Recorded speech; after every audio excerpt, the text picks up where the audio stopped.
But let's first even just come to the Engineers Board of Kenya. Again to you, Margaret, when you look at this board in itself, what is it? Oh, thank you. The board of the Engineers Board of Kenya is established by an Act of Parliament. It's called the Engineers Act of 2011.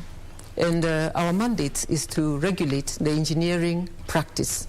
And it's much broader than just the engineers. So we start with registration of engineers, because you need to have an engineer who we can certify meets a certain standard and is able to do the work as required. Yes. We also then look at regulating the services, which means we can actually go into a site and see if work are being done properly, if the engineers employed meet the qualifications, and generally what is happening. We also do capacity development. And in this, we are looking at even the engineering education that is being taught at the universities, that it meets the standard. And we also carry out a CPD program, so the same engineers are supposed to continuously improve their knowledge and their capacity. So we run a number of capacity development programs. Okay. I think broadly, then we set standards. And some of the standards would include, I think recently we now have an engineer scale of fees.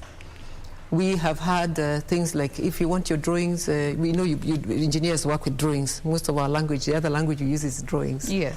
And they need to be stamped, so that you're sure that this is an engineer. Actually, to register a project, to carry out a project on the National Construction Authority portal, you must be a registered engineer in our role. Okay. And I think I've covered most of our mandates. All right. Yes. And as